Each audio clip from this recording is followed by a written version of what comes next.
over there and do the job. I feel like I've lived everywhere. I mean, I've lived all over the country, so everywhere. Well, I definitely don't live like in Miami Beach. Hold that horizontally, please. Horizontally. Those two bits are horizontal.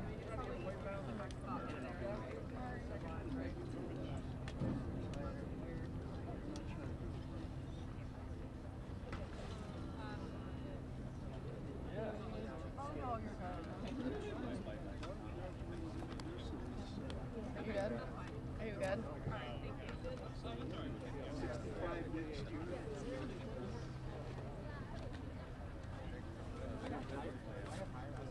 Oh, look at that. That's a white belt. Oh, sure. Better and better. I got it.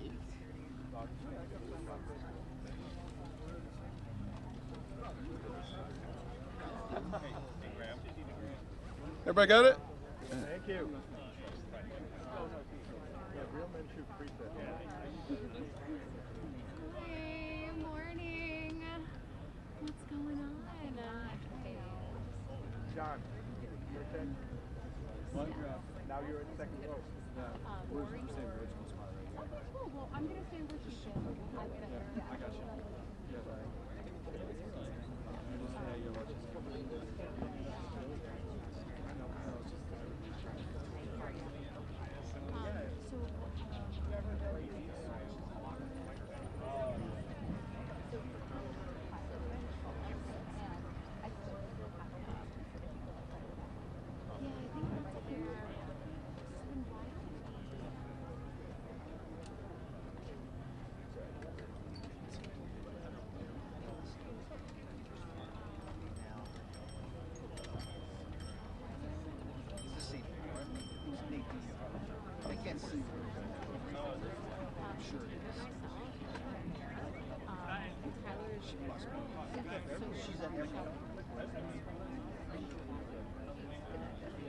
I've seen her again. She was at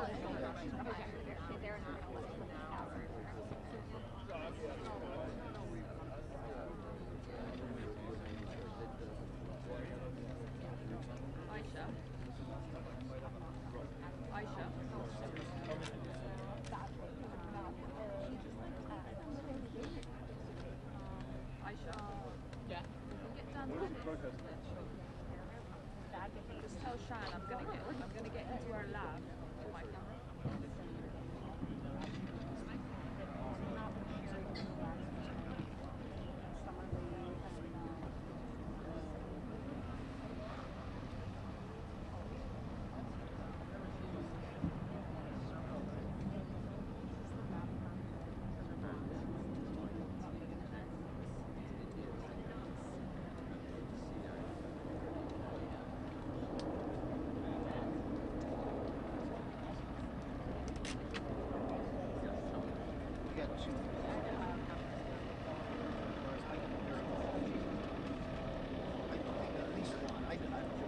I'm not there, I need to complain. It's our that they want to be here. I was glad you here said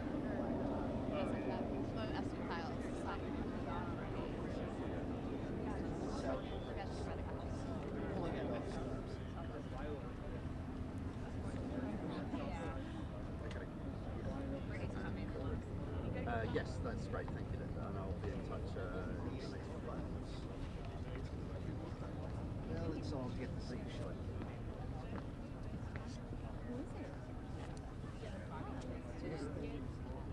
Yes, I will go with you. No problem. And Brock's place is painted today.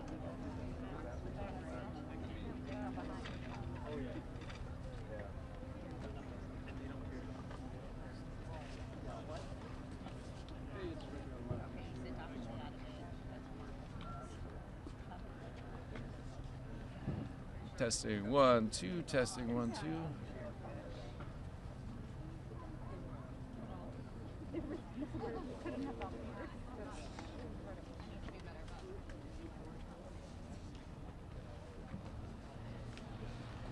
think we lost a little. Good morning. Just doing surgery. What do you mean? He's after cleaning the AirPods. My freaking boyfriend, after hearing me tell the story of some of the AirPods, took my AirPods to a grocery shopping list. So I go to my bag this morning, and I'm like, why? This is funny. No, he wasn't working out with the grocery shopping. No. I am not about defending him. We are not defending him.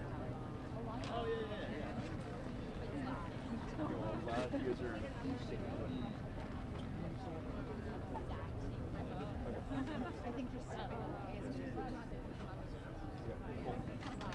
where do you want me to sit? So we're going to be over in this little triangle area behind it. Kind of way there. Awesome. Perfect. Cool. Oh, yes, the new one. I'll let you guys do that. You're like, I'll let you finish that gross endeavor that you're a part of right now. I realize I'm out. Really trying not to. Oh yeah.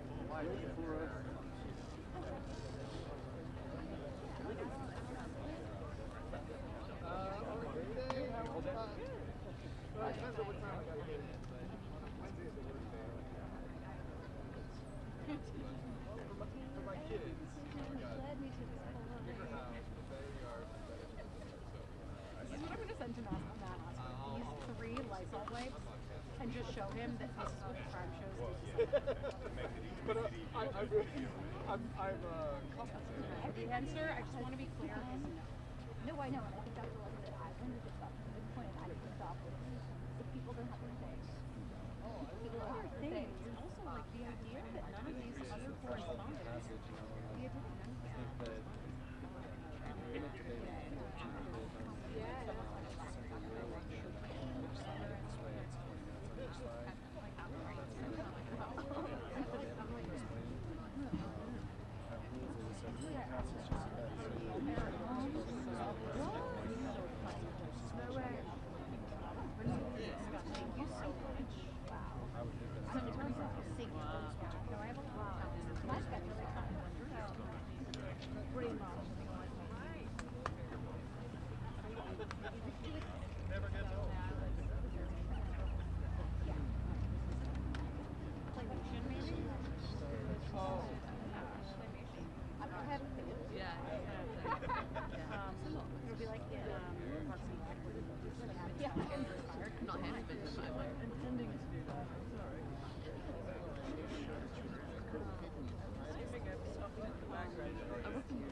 No one's ever put such a clean AirPod in there.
You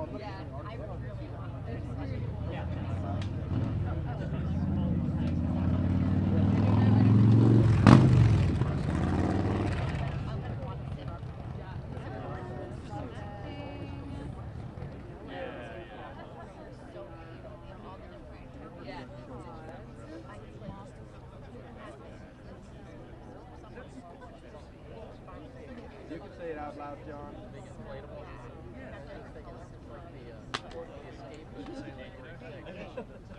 It's all fogged up. You can't hear anything. You're the one who's saving the day, so no, I'm not. No, it's these are husbands. Do what you gotta do. I appreciate you. Okay, I'll loop around or whatever.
Enjoy that 2 a.m. Are you sure?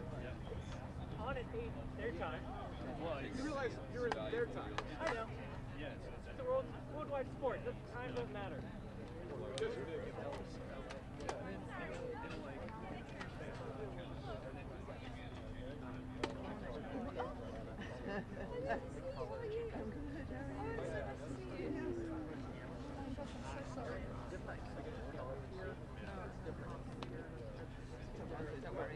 But I am around the 6 days. Okay.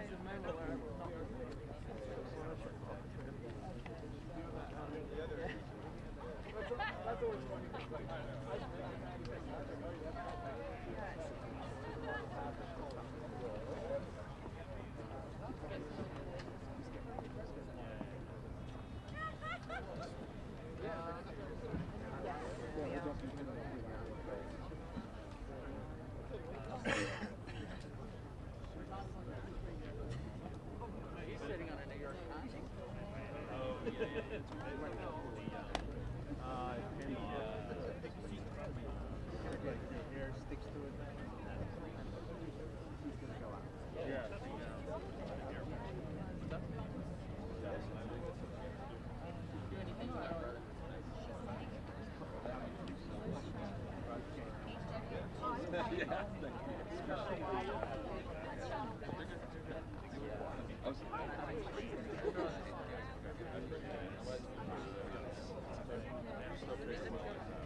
Plenty more.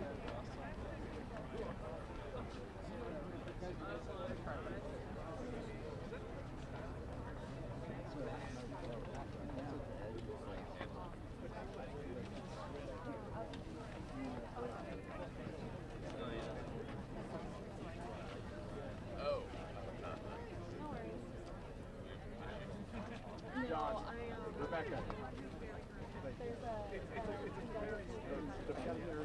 We'll have a finish on and make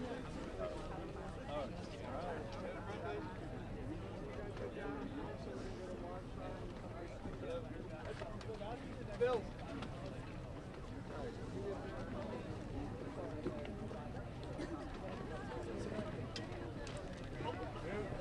Down.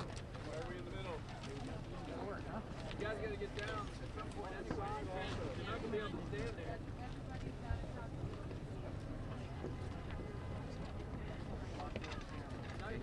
Hey, the camera's behind you.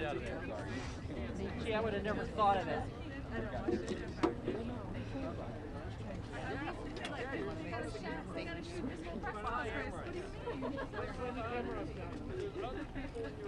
Everybody's here at 8 a.m. I need to get the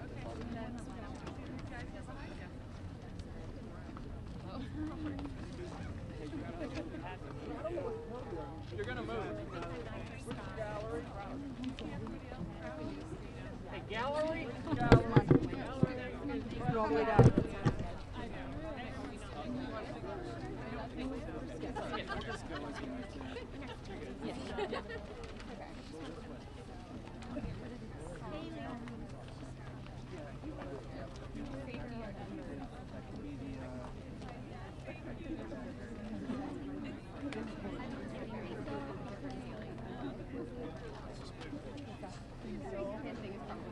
Yeah, you see it. Not the crowd.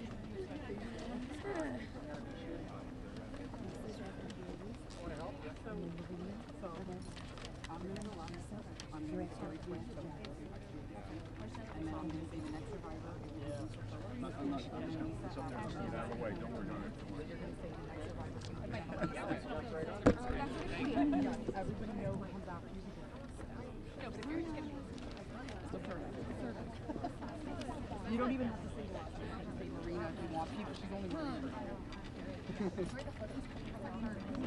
No, it's a very beautiful.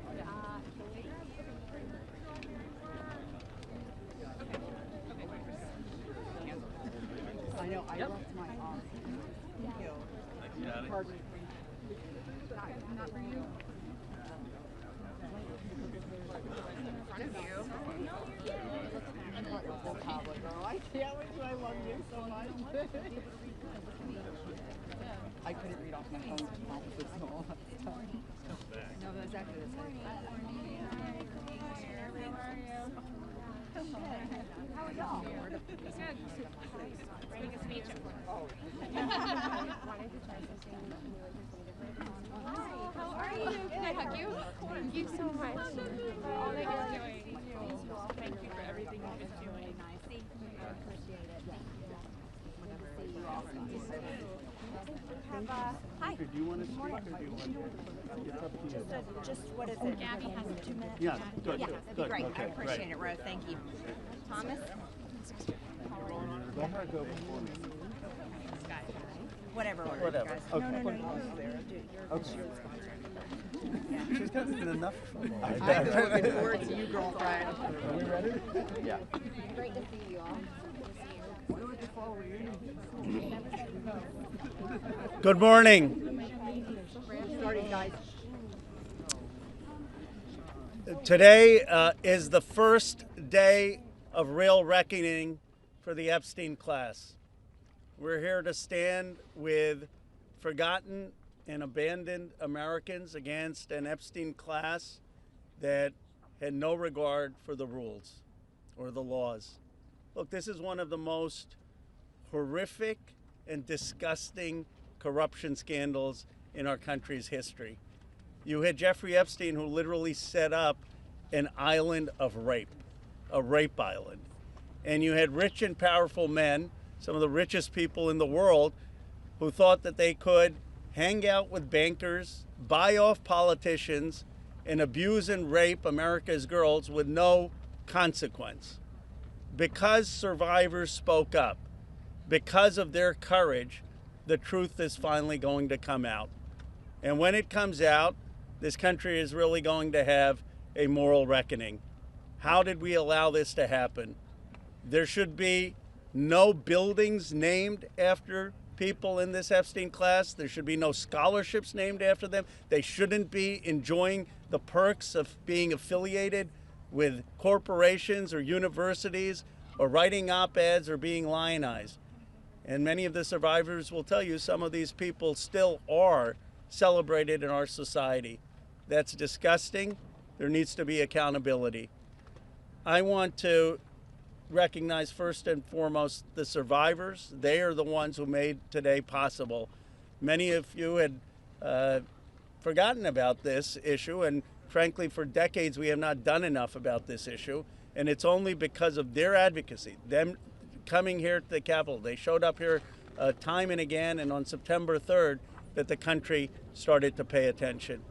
And I also want to thank the courage of two of my colleagues in particular. Both of them have suffered, as you know, extraordinary political consequences for what they did. One, my colleague, Congressman Thomas Massie. This would not have been possible if he hadn't led the discharge petition that got 218 signatures and is going to force a vote in the House of Representatives. And this would not have certainly been possible if it were not for the courage of Marjorie Taylor Greene. She signed the petition, and I would keep texting Thomas, is she going to drop off? Is she going to drop off? Because there was so much pressure against her, so much attacks against her. But she stood with the survivors. For Thomas or me, this has never been political. This is not about questions of Trump or Biden. This is a question of doing the right thing for survivors. We're going to get a vote today. I expect an overwhelming vote in the House of Representatives, and I don't want the DC swamp playing any games. They need to pass this in the Senate, and they should not amend it. President Trump has said he would sign the Epstein Transparency Act. It's going to get overwhelming support in the House. It should go straight to the Senate, and it should be signed. No amendments, no adding loopholes. Justice is long overdue. And I want to hand it over to my colleague, Representative Thomas Massie. I want to start by thanking the survivors. I mean, they're giving everybody hope in this country. There are survivors of other sex crimes in this country wondering if they should come forward. They're clouded with shame and concerned that law enforcement will do nothing. And these survivors have stepped forth, taking that same risk, worried that they will be defamed themselves. They have been defamed for stepping forward, but we're going to get justice for them. That's going to happen today in the People's House. The founders set up our government with 3 branches and 2 branches of Congress. And I don't think it's any coincidence that this fight is being started and it's being won in the House of Representatives. I have people, other survivors of other sex crimes, who come to me and say, thank you, you give me hope, you give us hope.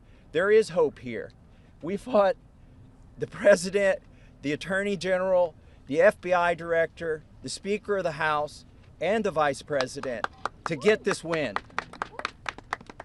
But they're on our side today, though. So let's give them some credit as well. They are finally on the side of justice. And as Rose said, don't muck it up in the Senate. Don't get too cute. We're all paying attention. If you want to add some additional protections for these survivors, go for it. But if you do anything that prevents any disclosure, you are not for the people and you are not part of this effort. Do not muck it up in the Senate. So with that, I just want to say I am hopeful too. I didn't know that we would succeed when Roe and I started this effort. Most discharge petitions never make it, maybe only 4%. So we had long odds. But we had some brave women on the Republican side. My colleague Marjorie Taylor Greene is one of them who's here with us today. You cannot even imagine the consequences that they have suffered. My colleague Lauren Boebert and my colleague Nancy Mace, they stood so strong. They put their names on a document in here and then they were pressured in ways that you cannot even imagine, and they stood strong. And that's why we're here today. And they didn't take us seriously over at the executive branch or in the Senate, because they always thought they could flip one of these women. They could convince them or cajole them or intimidate them into taking their names off of this petition. But they did not succeed. This is a victory for those women and women all over the country today, and I'm just glad to be a part of it. With that, I want to introduce my colleague, Marjorie Taylor Greene. Thank you, Thomas. Thank you, Ro. I woke up this morning and I turned to my weather app to check the temperature, and it was 32 degrees. And my first thought was, hell has froze over. I want to speak goodness and love and hope into the women standing behind me and all of the other survivors whose names you don't even know, but stand with these women. They are survivors, and they are strong, and they are courageous, and they are daughters of God.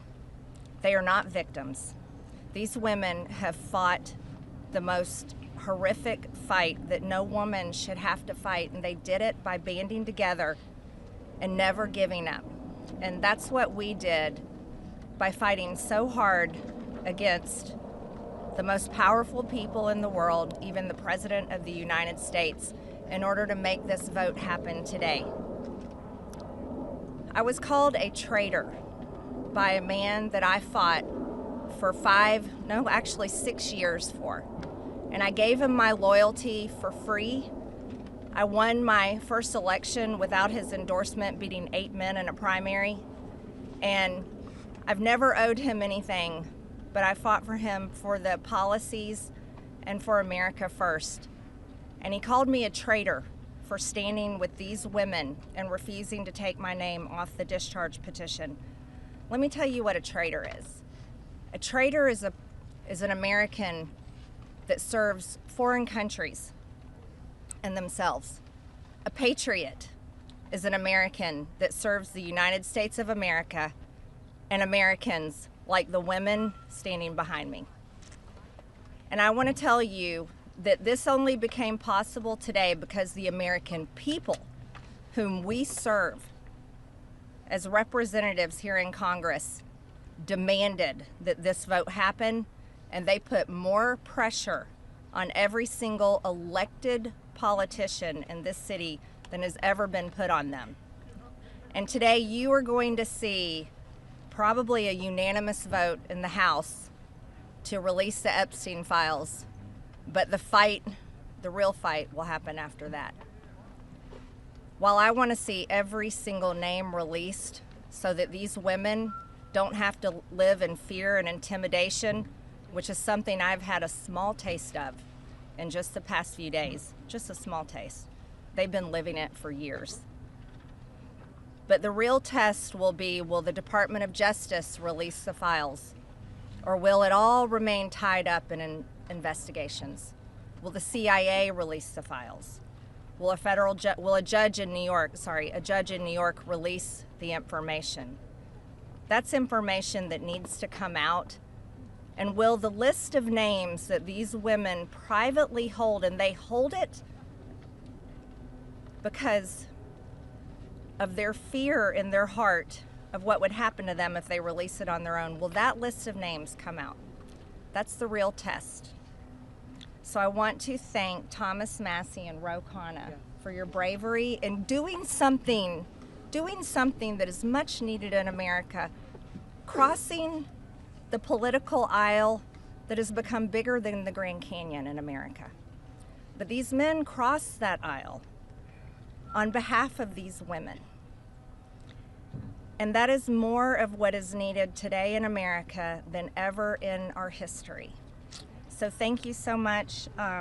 Who's next? Ro, I'll let you introduce. Thank you. Thank you. Thank you. Thank you, Marjorie, Representative Greene, for your courage and your words. Before I introduce our survivors, I just want to say that They will make their statements, and then you can ask questions of Representative Massey, myself, or Representative Greene, but we do not want people asking questions and cross-examining the survivors. They're here to tell their stories, and they should be heard by the American people with respect. Of course, Congressman Massey, myself, and Congresswoman Greene would be happy to answer questions after that. With that, let me introduce the survivor who's helped organize a lot of this, and will be telling her own story and introducing the other survivors. Haley Robson, thank you for your courage and leadership. Absolutely, thank you. Oh, good morning. It's a little chilly coming from Florida, not used to it. I want everybody to take a look. I know everybody sees us today as grown adults, but we are fighting for the children that were abandoned and left behind in the reckoning. This is who you're fighting for. This is who Congress is fighting for. This is who the House of Representatives are fighting for, and hopefully the Senate will fight for us too. I want to kick this off right, and I want to address Marjorie Taylor Greene, Thomas Massey, and Rokana. I want to express my gratitude for all three of you, and I know, Rokana, we spoke earlier.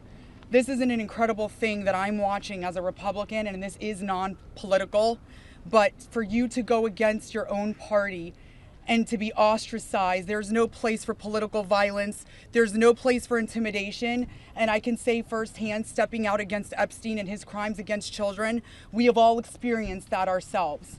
So for you to knowingly put yourselves at risk and put your career at risk is unbelievable to watch, and we are so grateful.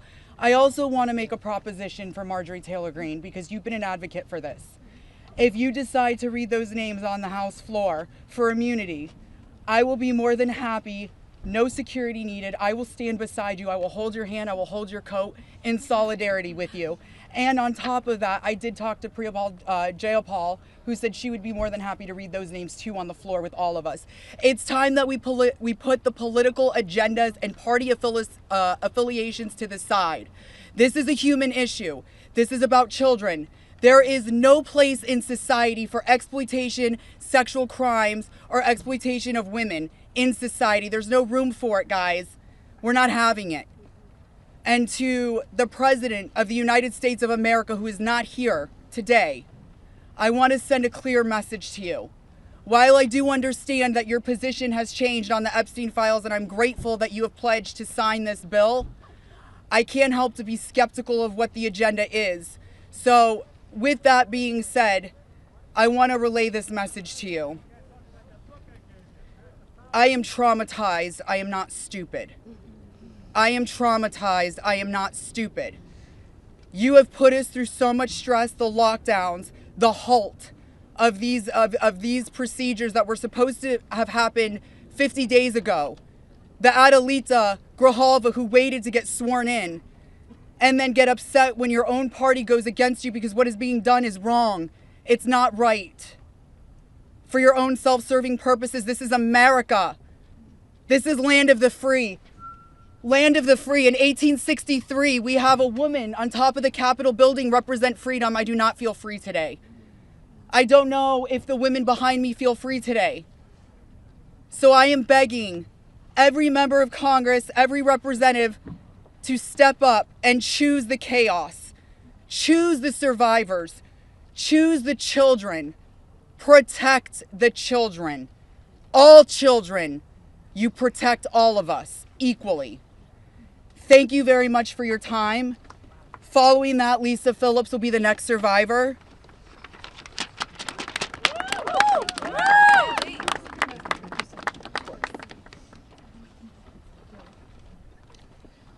Good morning. My name is Lisa Phillips. It's an honor to stand here again for something America is finally united on: the immediate release of the entire Epstein files. In a divided nation, this is one demand we all share. Last time I stood here, I made a promise to all survivors watching. If those in power refused to release the truth, we would start uncovering it ourselves. For anyone who doubted that moment has already arrived. Since that day, More survivors across the country and around the world have reached out. Text, emails, DMs, firsthand accounts, and evidence. Many are women who were abused or trafficked through the international modeling pipeline Epstein built, promising visas, apartments, opportunities, futures, while exploiting their dreams for abuse. Most are still terrified to speak publicly because the men involved are powerful. They're connected, and as we know, they're protected. For too long, survivors have watched others speak for us. And while we are grateful for our allies in Congress on both sides, we've realized something. This fight belongs to us. We lived it, and we know the truth. And we will not wait quietly for institutions to decide when we're allowed to speak. The survivors now coming forward have entrusted us with their stories. We are sharing that information with the proper authorities, and when it can safely be made public, it will be. So today, we are launching something historic. The first national, survivor-led political movement in America. Nonpartisan, laser-focused on exposing the systems, the loopholes, power structures, and silencing mechanisms that have protected predators for far too long. We are stepping directly into the halls of power, into the political arena. We will help rewrite laws that failed us and build protections for our nation's children together, targeted by sexual exploitation. Together, today, survivors begin our own fight, the survivor revolution. And we intend to change this nation for the better. If you're a survivor who wants to join us, please reach out. And to anyone who benefits from the current system, intentionally or not, remember this. Alone, yes, we are afraid. But together, we are feared. Thank you.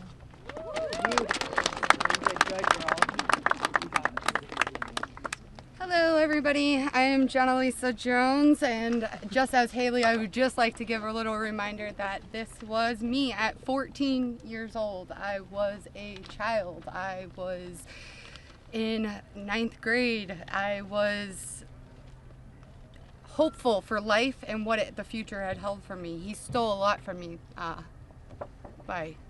14. So just a little reminder there for everybody. Sorry. So,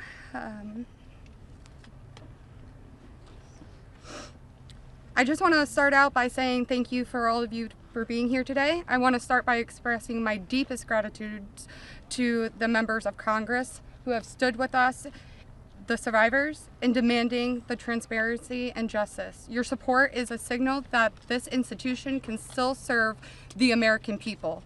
This issue was never one that should have divided us the way it has. In fact, it should have united us. Sexual abuse is not a Republican issue. It is not a Democratic issue. It is also not a hoax. We are here as American survivors of a man who used his wealth and power to hurt young girls and women.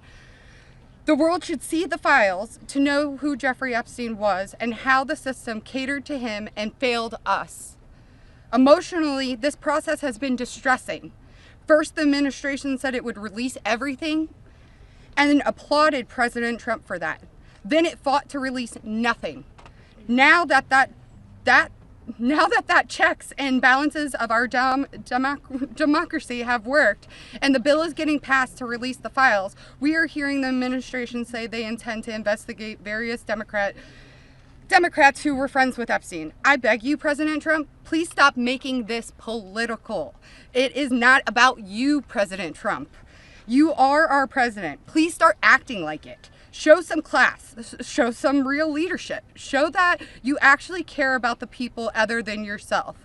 I voted for you, but your behavior on this issue has been a national embarrassment.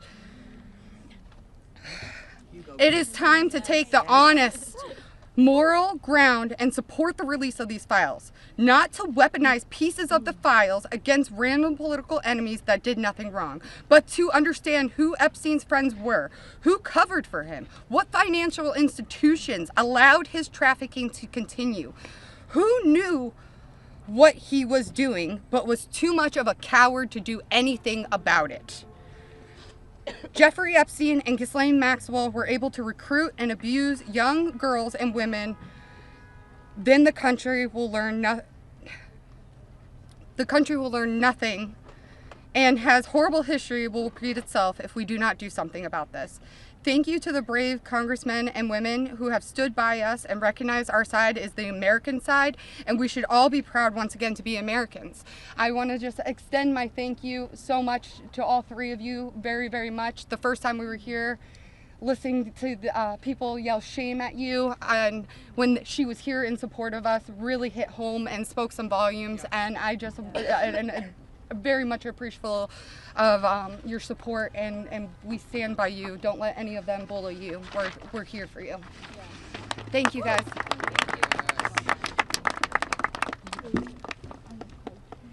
Wow. Good morning, everyone. Thank you all so much for coming together today and taking the time to listen to us. Your presence means the world, and it shows commitment to understanding and supporting survivors and Americans. I stand before you today with a heavy heart. I originated from Brazil, and I came to the United States when I was 8 years old. I was only 14 when I first encountered Jeffrey Epstein, and my daughter is now almost at that age. At 14, the only things she should be concerned with are going to school, practicing at her cheerleading competitions, and enjoying her time with her friends and family. She should not have to bear the burden of worrying about being manipulated or exploited. At this age, she is still a child, and no child should ever have to face such threats. I also want to address a troubling statement made by a prominent figure on a major platform who suggested that a 14-year-old should not be considered a victim of pedophilia. This is a dangerous and incorrect notion. When we talk about how children at 14 should still be treated as children, I ask you to look at the young people around you. Remember when you were that age? Do you think you should have been responsible for being groomed? Put yourselves in our position when we were young. I'm here today not to just share my story, but to call on all of you to help make a difference. We need to support to push for the Transparency Act and release the Epstein files. Please reach out to your Congress members and senators and urge them to support this crucial legislation.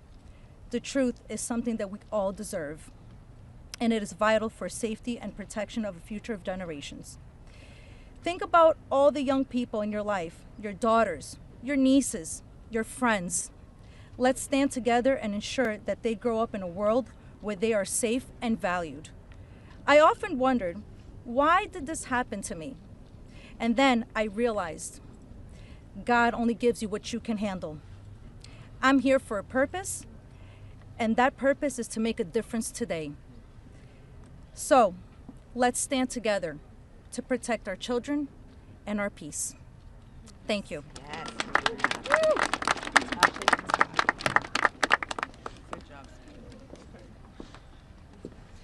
Good morning. I want to say a few things before I begin. My speech may not be great. It was thrown together last minute as I only came here, decided Friday, when one of us, who has spoken several times, decided she couldn't come because of the threats. She was too scared. So I want to say, when you threaten one of us, you're threatening all of us. Yep. We are together now, and that's never going to change. This is me at 16 when I met Jeffrey Epstein. Now I'll start. It is an honor to stand here before the American people. However, I shouldn't have to stand here at all. I'm here because as a child, I was pulled into Jeffrey Epstein's world, a world built on exploitation and manipulation of innocence and the protection of powerful men and women who believed that they were untouchable. Today, we'd rather be preparing for the holidays. We'd rather be at home with our families, baking with our children and decorating the Christmas tree as we try to move past this horrific moment that has impacted our entire adult lives.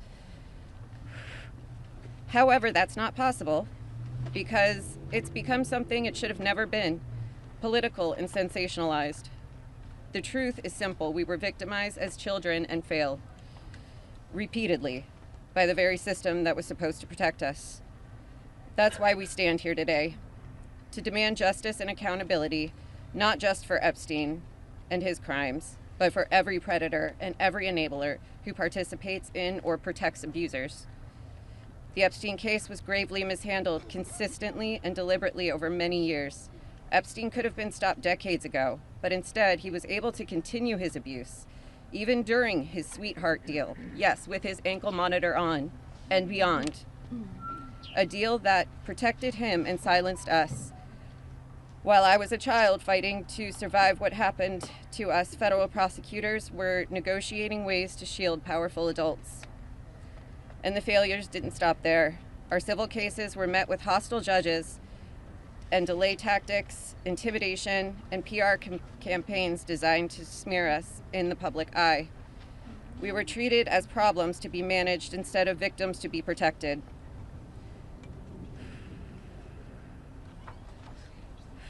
Today, something has changed. Individually, our voices were whispers. Together, they've become impossible to ignore.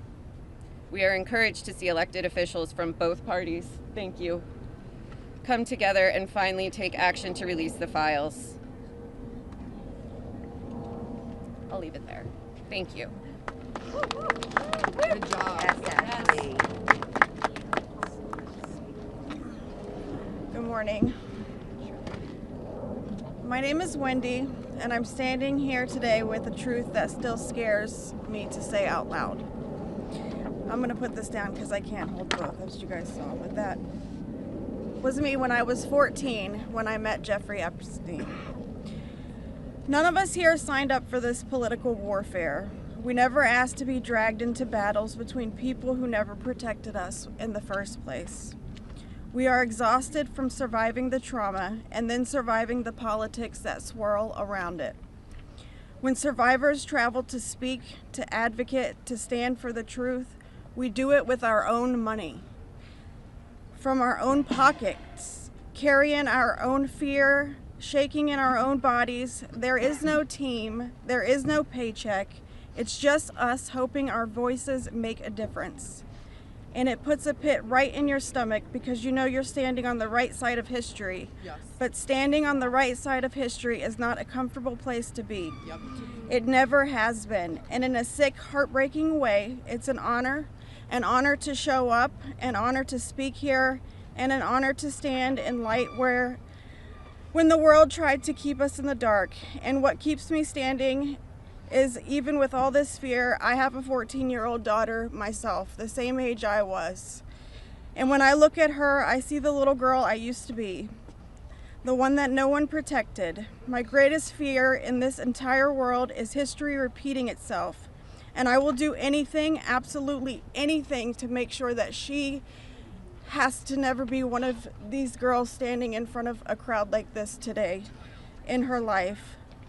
So today, from the safest and bravest places inside myself, I am asking Congress, please pass the bill. Please release the records. Stop making survivors fight alone for the truth that should have protected us in the first place. To the representatives that support us, thank you. Thank you for standing beside survivors so we don't have to face this fear alone. Thank you for choosing what is right over what is easy. And every survivor who is scared right now, your fear is real. Your courage is real, and even though we're terrified, we keep showing up. Because someone has to tell the truth. Someone has to protect these children. We deserve safety then, we deserve it now. And we are done being afraid so others can stay comfortable. So with that, I want to say thank you guys for having us. And I just hope that people can remember that As survivors, our story never leaves us, but the choice that you make to pass this bill, your career is in front of you, and that choice will follow you. Everybody will know. So, thank you. Good job. Well said, Cindy. You're incredible. Hello, everybody. My name is Danny Bensky. This was me at 17 years old. Oh, I'm sorry. Coming from the dance world, I was recruited in 2004 after a systematic breaking down where Epstein leveraged my mother's brain tumor scans. He threatened me to withhold care for her. He trapped me in a year-long cycle of abuse. The last time I was here in Washington, D.C., I talked about being a part of this beautiful mosaic of women behind me, and they are exactly that. They are a beautiful mosaic of energy and passion and love and life. I am one story of 1,000. Think of that number, 1,000. I spoke of how big our hopes and dreams once were, and I talked about how they were completely shattered at the hands of Ghislaine Maxwell and Jeffrey Epstein. Now, I look at this amazing community behind me. They are survivor sisters. We are together. We stand together in this. And I realize that we are a representation of women across America. We come from different backgrounds. We have different religions. We are different races, different creeds, different ethnicities. We have different political affiliations. Some of us don't want to be political at all. And yet we stand here together for this cause. We're united in the call for transparency, complete transparency, to find justice. Justice for our younger selves. These pictures that you see, they're real people. I wish I could go back and give my former self a hug and say, this matters and it's going to change, and mean it. We are standing here for justice for the youth of tomorrow, and justice for those who are no longer with us, like the beautiful, brave Virginia Giuffre. We understand that the road is long, but I implore you to stay the course, please. Living in an age where you can get news in 10-second clips on your phone, I know that this is a big task for us, but it's a very personal one for survivors. It's a very personal one for us as a country. So I'd like to ask you to try something right now. I'd like everybody to close their eyes or soften their gaze just for a moment, and I want everybody to think of a child that is close to them between the ages of 14 and 18 years old. It could be your daughter, it could be your niece, it could be a friend's kids, it could be you at a former age, it could be your mother at that age. But really envision that for a second, 14 to 18 years old. Once you think of that person, I want you to think about what they feel like. What is their energy? What do they smell like? What sound do they make when they laugh?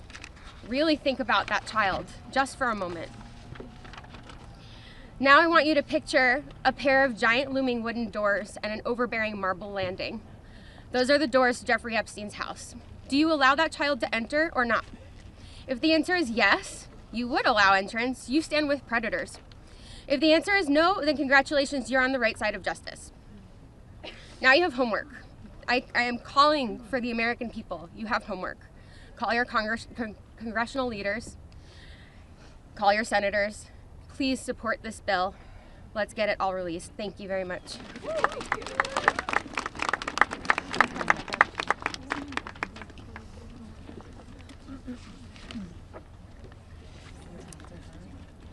Good morning.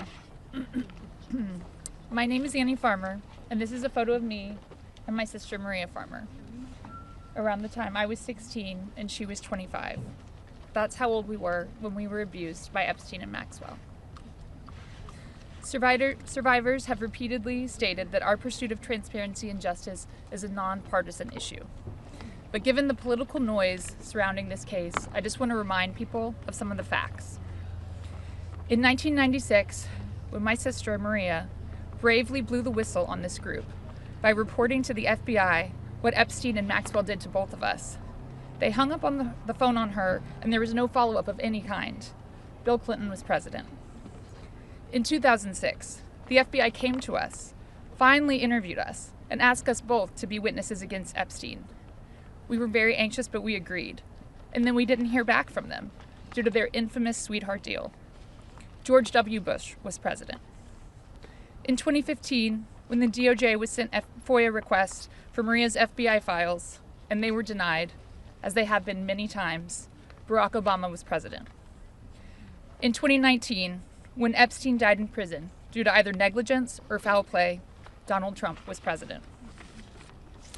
In 2023, Maria's attorneys sent a letter on her behalf to the government, requesting an investigation into the repeated law enforcement failures in this case, similar to what was done in the case of Larry Nassar. They declined to do so.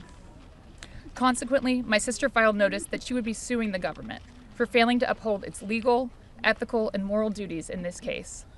Joe Biden was president. This year, after campaigning on a pledge to finally release the files, under Trump's second presidency, the DOJ announced they were closing the investigation into Epstein's co-conspirators, and then transferred Ghislaine Maxwell into a prison camp, where it is well documented that she is receiving special treatment. This is not an issue of a few corrupt Democrats or a few corrupt Republicans. This is a case of institutional betrayal. Because these crimes were not properly investigated, so many more girls and women were harmed. My sister, because of her bravery, was repeatedly threatened and lived in fear, with dire consequences for her health and her career. 30 years later, even as oceans of allegations and obvious truths have emerged, the government has still not chosen transparency. This is why we have all come together as one united voice to demand the release of all the Epstein files and to finally bring the truth out of the shadows. Yes.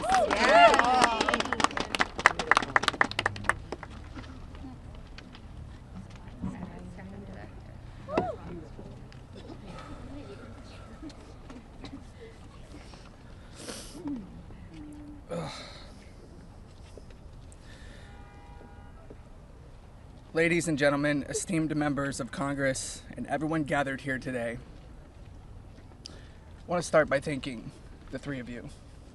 Thank you. It takes a lot of bravery to do what you're doing. We hear you. We see you. It means a lot for you to be here with us, and I know my sister would be incredibly proud. This is the moment she was fighting for and the moment that all survivors are fighting for, so thank you. My name is Sky Roberts, and I stand before you as the brother of Virginia Roberts Giuffre, a warrior, a mother, and a sister whose legacy will forever resonate in the hearts of those who understand the fight against injustice. Today, we find ourselves in a place of deep sorrow, shattered by the loss of our beloved sister. Yet, we are honored and privileged to carry her voice forward and continue her relentless fight alongside her fellow survivor sisters. Virginia's story is one that should have been filled with promise, but instead it became a harrowing tale of exploitation and survival. At just 16 years old, she took a job at Mar-a-Lago, believing she had secured a dream summer position. But that dream quickly morphed into a nightmare when Ghislaine Maxwell preyed upon her innocence. This isn't just a story of one girl, it's a story about the insidious nature of power and abuse, a dark chapter in our society that must be told. Virginia was no stranger to trauma. In her memoir, Nobody's Girl, she shares the painful truth that she had already suffered abuse at the hands of our father and a family friend. But what happened next was unfathomable. Epstein and Maxwell didn't just abuse her, they trafficked her to a network of the rich and powerful. Princes, prime ministers, politicians, financiers, and lawyers. These men committed unspeakable acts against her will, and against the will of countless survivors who stand united with us today. Virginia's strength was tested in many ways that most of us can hardly imagine. She was manipulated, coerced, and threatened, forced into complicity in her own devastation. She often spoke of psychological scars that ran deeper than the physical ones. From the start, she wrote, "They manipulated me into participating in behaviors that ate away at me, eroding my ability to comprehend reality and preventing me from defending myself. The most destructive wound they inflicted was that of forced complicity, a betrayal of self that was crafted by her abusers. But I stand here today to declare that their tactics of fear and intimidation did not work. Virginia's spirit could not be broken. She became a beacon of hope, a warrior, fighting not just for herself, but for every survivor who suffered in silence. She said, "I felt it was my duty to stand up to predators like Epstein and Maxwell. I would put my neck on the line to make sure my daughter never has to go through what I had to endure." These survivors like Virginia have transformed into mothers and strong women, fierce in the face of adversity. Many of them have daughters the same age they were when they faced their own abuse. They are determined to break the cycle, to shatter the silence that has kept so many in the shadows. Virginia quoted in her memoir, "There I was, as the mother of 3 children. I felt it was my duty to stand up to predators like Epstein and Maxwell. I mentioned to Ellie in particular, her daughter, I would put my neck on the line to make sure she never has to go through what I had to go through. I said, joining Edward's CVRA case, what I would want somebody to do for my daughter or sister and friend. In the end, I said, I was just trying to do the right thing. That's what I felt like I'm doing," I said. "I'm making a small dent in this big world we live in."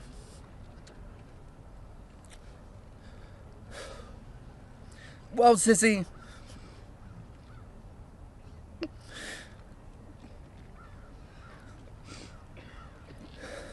you didn't just make a small dent.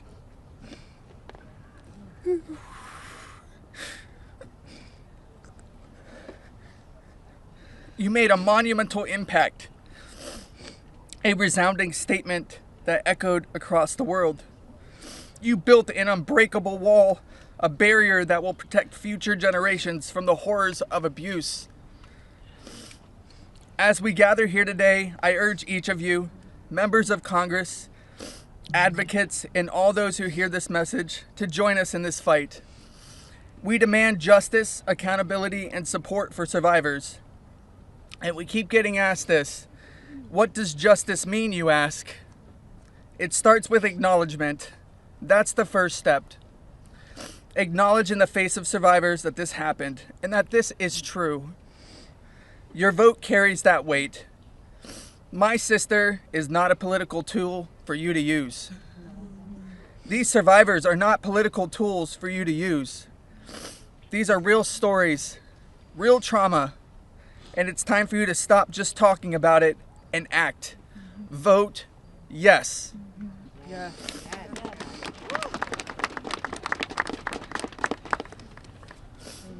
Virginia's legacy is not just hers. It belongs to all of us who stand against injustice. Together, we will ensure that the voices of survivors are heard, that the truth prevails, and that the horrors of the past are never repeated. Thank you. Thank you for listening, and thank you for standing with us. Together, we will not let Virginia's fight be in vain. Together, we will not let the predators win. Together, we will be the change this world desperately needs. Yeah. Thank you.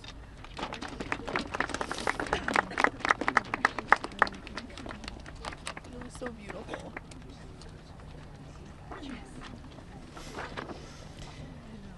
This is me when I met Jeffrey Epstein in 1991. I always share the date when I talk about my story because people rarely acknowledge how long this has actually been going on. And for too long, truth has been buried, survivors have been silenced, and powerful people have been protected. And today we stand in a moment that will decide whether our government still belongs to the American people or to those who prey on them. Because when mountains of evidence and decades of victim reports across 5 administrations still lead to sweetheart deals or no prosecution at all, this isn't just one case gone wrong. It's an institutional failure on a historic scale, and every member of Congress in this administration must answer for that failure. Millions of sexual abuse survivors know the pain of speaking up and watching the institutions that are meant to protect them look away. We're not alone in this. Epstein may be the headline, but the betrayal reaches every corner of our country. And if our justice system can collapse this completely for so long, then Congress cannot pretend that the system is working. Not for us, and not for the generations that will live with the consequences of what they choose now. One long overdue step towards repairing this damage is the Epstein Files Transparency Act. Because without transparency, there's no accountability. Without accountability, there is no justice. And without justice, democracy dies. Yes. So representatives, you have a choice to show millions of Americans whether you stand with us or with the powerful predators that are counting on your complicity. Thank you. Yeah, good job.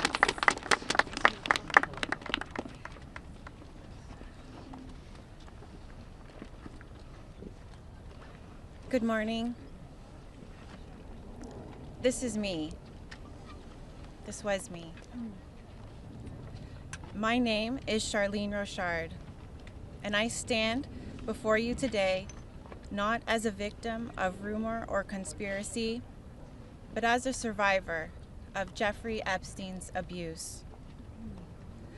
Far too long, survivors like me have been dismissed, silenced, or told that our pain was exaggerated or fabricated.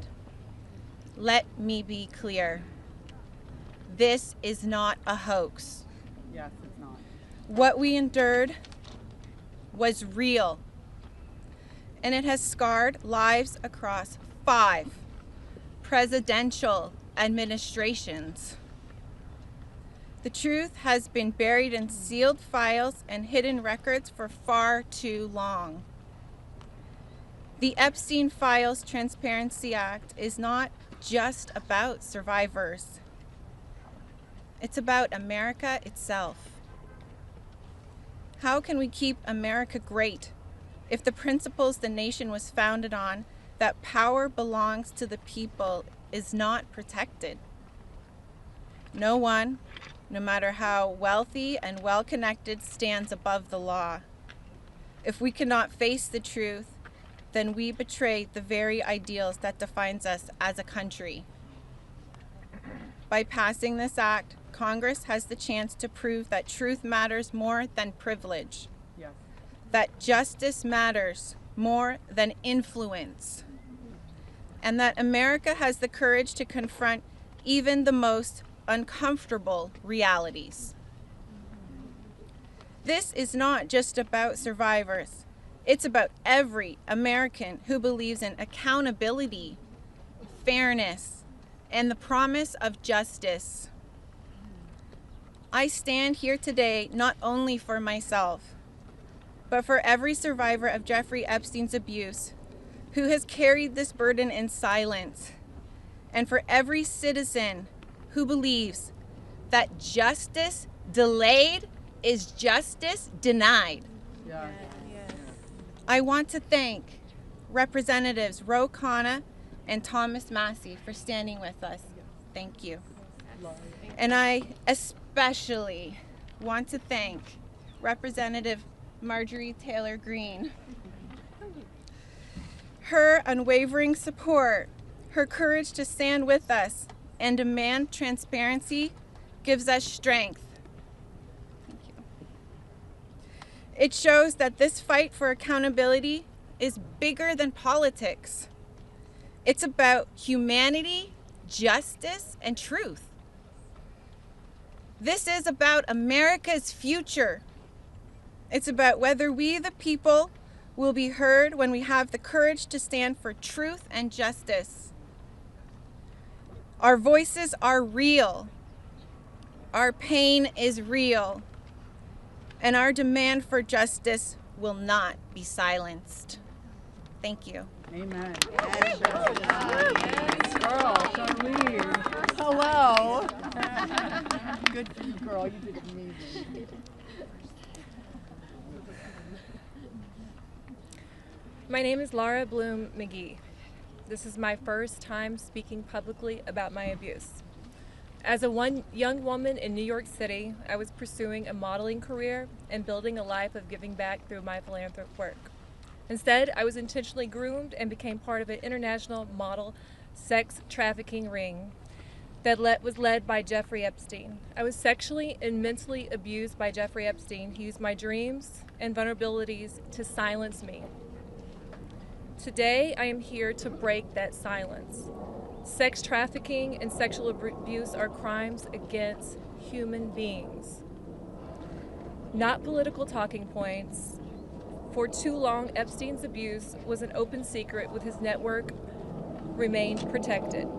Evil thrives in darkness. We must shine a light on every corner where it hides. Nothing should be off limits in the search for truth.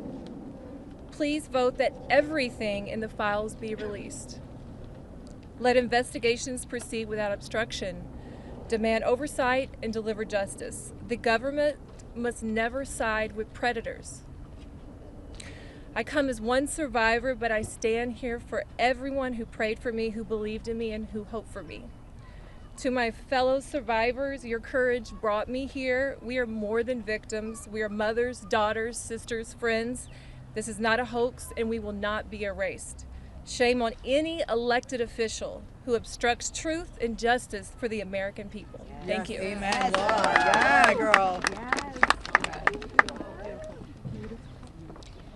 My name is Liz Stein. In 1994, I was a senior in college, just 21 years old. I had aspirations of attending law school after graduation, and it looked like I had a bright future ahead of me. 1994 was also the year I met Ghislaine Maxwell and Jeffrey Epstein. My involvement with them changed the trajectory of my entire life. The Epstein files are not about loyalty to any one political party. They're evidence of a crime. We stand here today, victims of the crime of sex trafficking. I'm here today speaking both for my 21-year-old self and for the countless number of people who have experienced sexual violence. When I am asked what I would tell my younger self if I could say something, I say that I would tell myself to tell someone. And if they don't listen, to tell someone else. And to just keep telling until someone listens. And even if nobody listens to you, you should be proud of yourself because you stood in your uncomfortable truth when others could not. And that is true bravery. We stand here today as survivors, part of a sorority that none of us asked to join. We have told our stories over and over and over. Now it's time to see who was listening. We ask that you vote to release the files, all of them, so the victims of this crime can finally see justice. Thank you. Amen. Yes. Go, girl.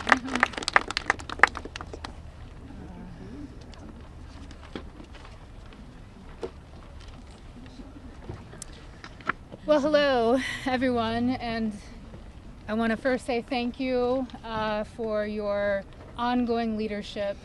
I know it must not be easy thing to do, much like it's not easy for us to be doing this, so I guess we're in this together, so thank you so much. I feel like our courage has, we're reflecting, mirroring courage, because that's what it takes to do this, right? So this was me at 22 years old. I was not a child, technically, very young adult. I imagine most of you here can relate to the mindset and to be 22 years old. So today is a good day, and I thank God for that. It's widely and undeniably clear that our current political climate is quite rigid and seemingly at war with one another. This sets a stage for voices, survivor voices, to get spoken over and drowned out by the political darts whizzing by. Not today, though. Today, our truth and our power have steadily risen up. We are at the peak. Our voices prevail today. Our voices initiated the coming together of both political parties. That's pretty big, I think. Republicans and Democrats, we all stand together today. We all stand together for justice, and we must continue to do so to protect the integrity of our country and our democracy. Truth and justice must prevail. The children today are those that will lead this nation one day. Think about that. What does that mean to each of you? If anyone doubts that this does not directly contribute to the fate of our country and democracy, I challenge you and I urge you to think again. Our voices are a fundamental pillar of future generations. Today, that's what we stand here for. Accountability, action, and justice. Let's get this vote done today. Let's send it through the Senate and straight to President Trump's desk for signing. I'd like to be there that day that he signs. I'm sure all of us would like to be there. Today is a good day, and let's keep moving forward. Thank you so much. I just want to give you a hug. Okay. Hey guys, we're actually pressed for time, so we are not going to be taking questions. Going further, I bring back Rokana. He's going to do our closing conversation and comments. Well, thank you, Haley. Teresa is right. It's pretty big what the survivors have accomplished today. And I just want to say how eloquent, strong, and admirable they were. Let's give them a round of applause for their courage. Thomas and Marjorie and I will take a few questions from people. Go ahead. Is basically right now calling on the Senate to make revisions to this bill because he says it doesn't adequately protect the survivors, the victims that are standing behind you. Your response to that? That's been a red herring all along. The survivors have always been in favor of this legislation, and there's a provision in there you can read if you would just read it that protects them. Now, if he wants to offer more protections in the Senate, That's fine with us, but here's the problem. Now we have to vote on it again in the House. And so, as you heard, justice delayed is justice denied. It could be just another delay tactic. But we want to... Is that what you think? That's the motivation from the Speaker? I think the Speaker wants to save face. He's going to vote for a piece of legislation today that he's disparaged for 4 months. And however he needs to come on board, we want him on board. So we appreciate that. You don't actually need legislation. Go ahead. I wonder, what do you say today to Andrew Mountbatten Windsor, the man formerly known as Prince Andrew?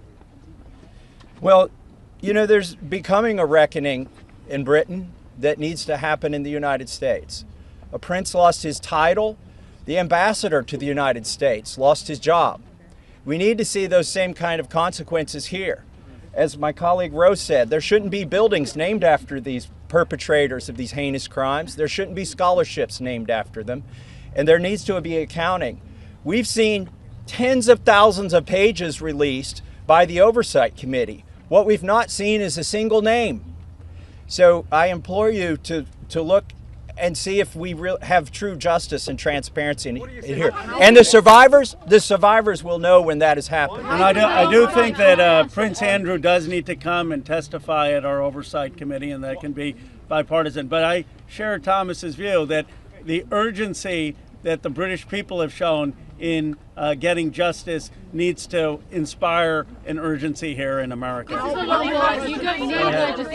You don't need legislation. Go ahead. You don't need legislation to get the files released. President Trump could just release them today. Well, Is that frustrating for you? Why isn't he doing that? And also, did you ask him to be here today? It's a really powerful moment, this. Look, I'll let my colleague speak. I hope the president meets the survivors. And I hope when he signs the bill, the survivors are there. I don't care if I'm there, Thomas Massey is there, Representative Greene's there, but the survivors should be there. Didn't need it to but I hope he meets them, because I think if anyone who meets them and sees their emotion will be moved.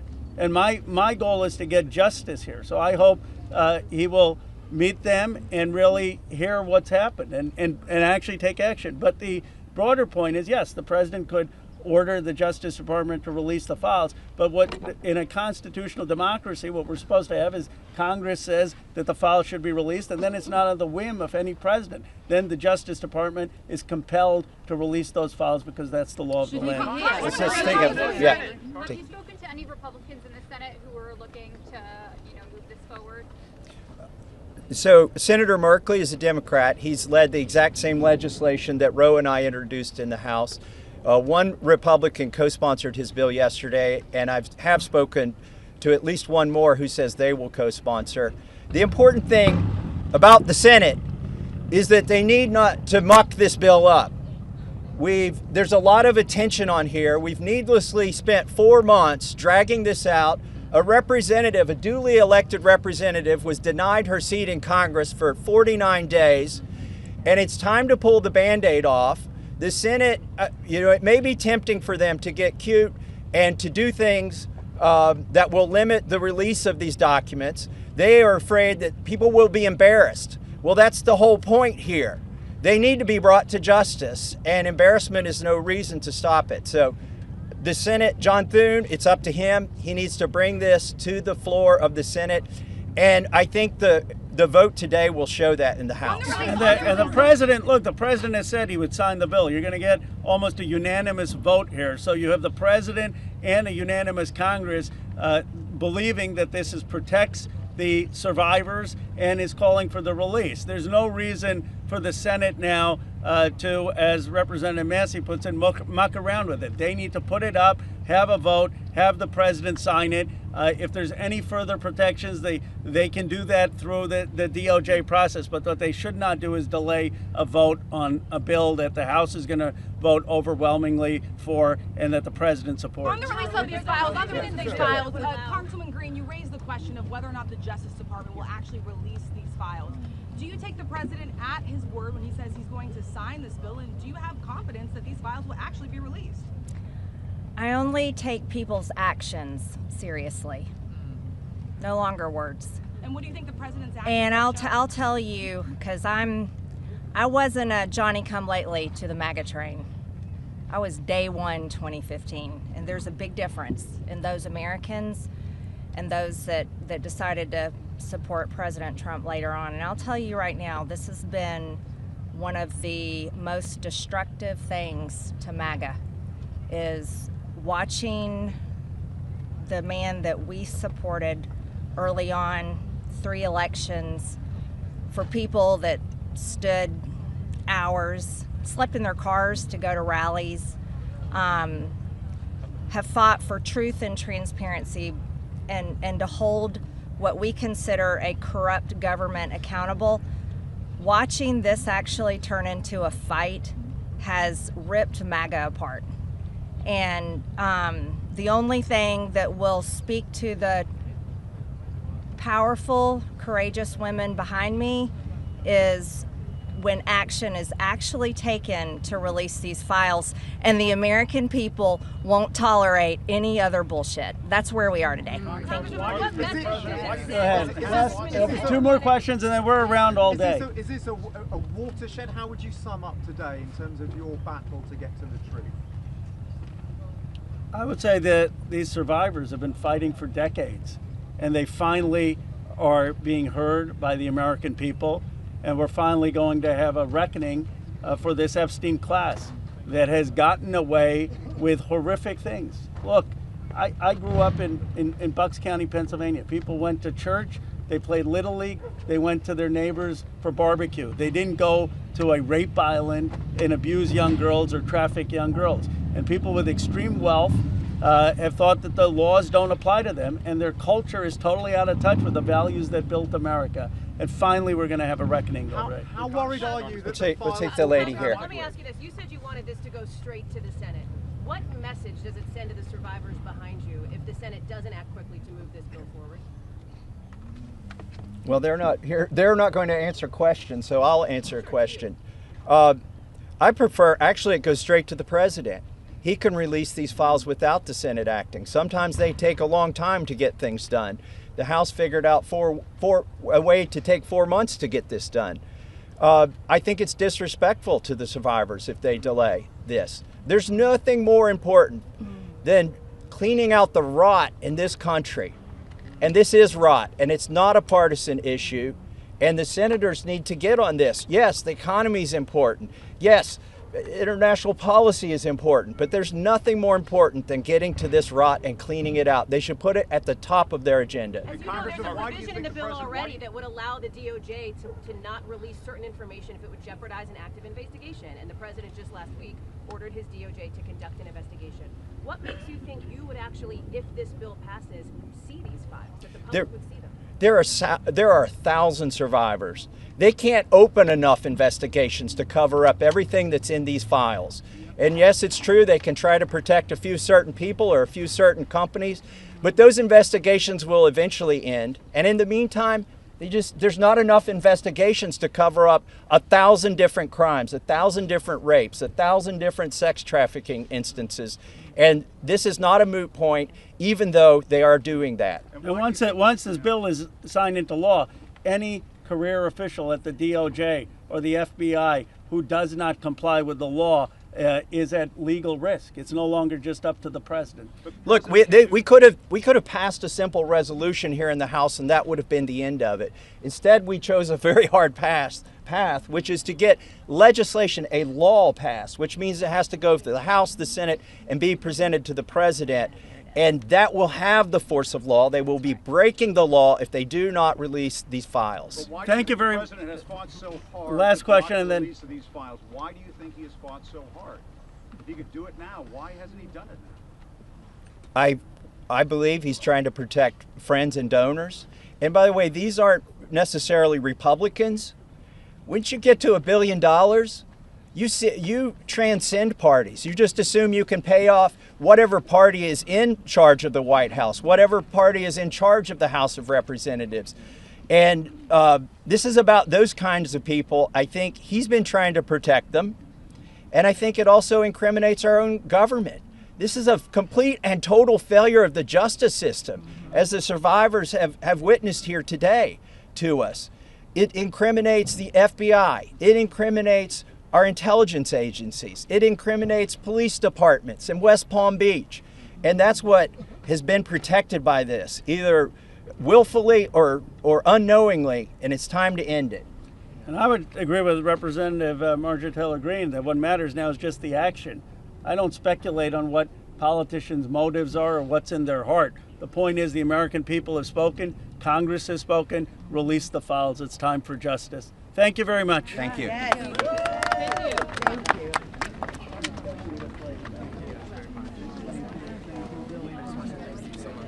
Very brave.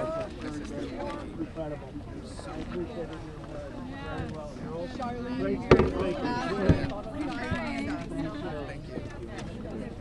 Said bullshit on TV the other day, and I love that you just said bullshit. So I was like,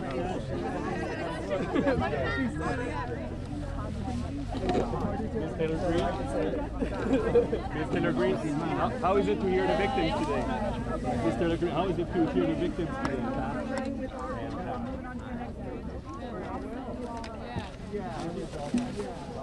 Ms. Taylor Greene? Okay, let's see Marjorie. Thank you so much. Thank you. You're with us. You're with us, right? Okay, we're late. Yeah, we got it. And Jess is in our group too. Did Jess go already, or is Jess coming with us now? Okay. I was like, I'm gonna find you. And I'm like, what?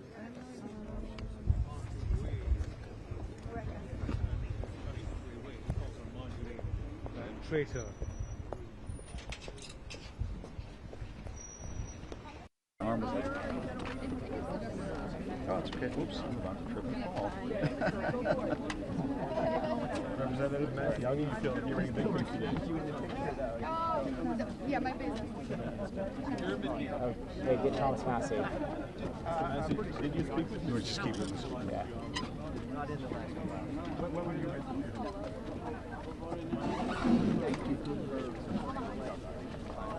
You have trust that this Senate... Did you speak with this by any chance? No. Yeah, that's right. Best bet is like go to Getty and pick out which one. Or AP, whatever. Cool. Yeah. Okay, I'll see you.